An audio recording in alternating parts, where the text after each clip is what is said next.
Hey everyone, welcome to Logan's Mosh Pit. Glad to have you here. Do me a favor and please subscribe if you haven't already. Today we're going to do another episode of Classic Concerts. This series will focus on a variety of unforgettable concerts that have stood the test of time. This time the concert in question is 3 Days Grace, live at the Palace. A truly eminent moment during the Adam Gontier era. Staying faithful to the previous installment of this series, I will reveal some broad information pertaining to the phenomenal performance, then share more detail in the forms of likes and dislikes. On March 21st, 2008, 3 Days Grace wowed the crowd at the Palace of Auburn Hills, Michigan. This site historically housed a wide array of Detroit sports teams.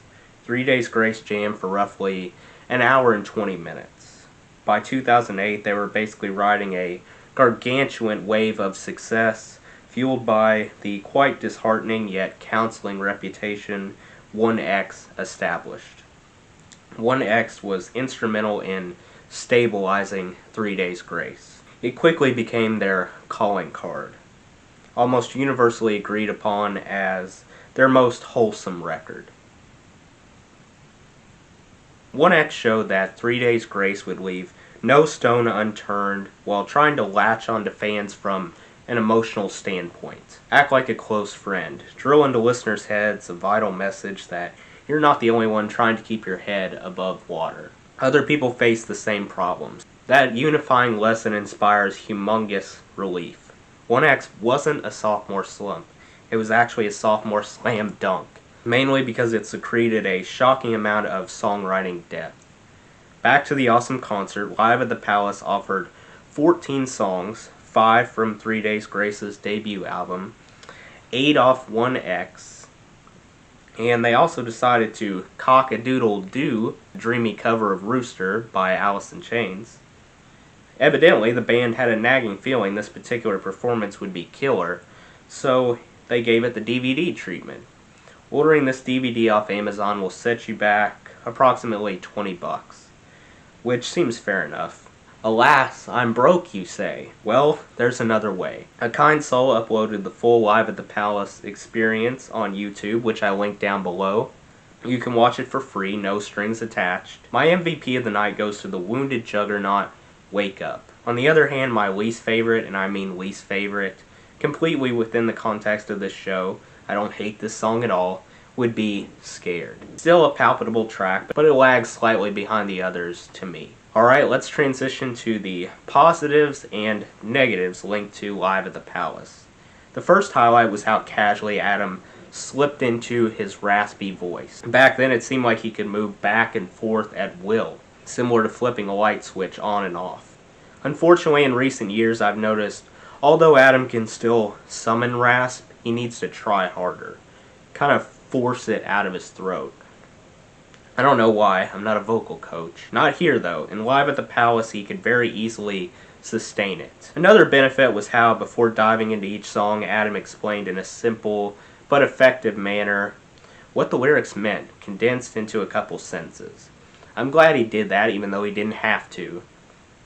I believe that's incredibly important. When you understand what a song is about, it creates additional layers, provides extra incentive to feel connected to it. Now you're not only into a song because you like the way it sounds, you're also into the song because it carries meaning you're familiar with throughout your own life. Suddenly the stakes get higher. Basically, by exposing what the lyrics symbolize, it allows people to find another path to appreciate the song from. Next, I liked how active 3 Days Grace was on stage. They rarely stood still. Enthusiasm spurred them into action. At one point, Adam even remarks, "That was okay, but I'm pretty sure that you guys can get even louder than that, right? This can make or break a show." A live crowd closely mimics what the main attraction does. They respond in kind. If you behave in a sluggish fashion, so will the crowd. Likewise, if you're stoked to be there, in most cases the crowd will give it right back to you. Thankfully, 3 Days Grace fell into the latter category. Thus, the crowd went bananas. Something else about this unprecedented performance that caught my attention was how the lights behind 3 Days Grace routinely synced up to both words and notes. I think that quirk greatly benefited the quality. I'm pretty keen on the stage design as well. It transferred the Paper People Chain 1X cover art and stuck a festive 3 Days Grace smack dab in the middle. They even lit up in the dark. Really minimalistic overall, which was good. You gotta discover the right balance between a beautiful design and over-the-top theatrics that could potentially become too distracting. All bands are different. Some fret about visuals, others don't worry as much. For 3 Days Grace live at the Palace, it achieved a solid middle ground. Not too overwhelming, not too underwhelming. Finally, I admired the fact that the whole group was on the same page. They were a unit from start to finish. I didn't discern any hiccups or missteps whatsoever. Obviously, 3 Days Grace knew their songs like the back of their hand. All the lyrics were correct, the riffs perfect, and the drumming spot on. When you closed your eyes, it felt like you were literally listening to the first two 3 Days Grace albums. I'm not sure how many times 3 Days Grace rehearsed, but it certainly paid off. Mistakes were basically non-existent. The only flaw that I penciled into my dislike category, and it's super petty, was that on a few occasions the guitars were cranked up so high that they muffled Adam's vocals. They drowned him out. This wasn't a recurring theme though.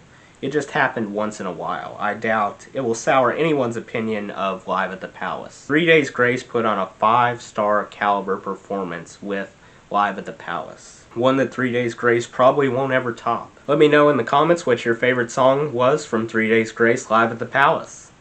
That does it for today's video, guys. I hope you enjoyed. Make sure to like, comment, and subscribe if you haven't already. I really appreciate the support. I'll see you next time. Until then, rock on.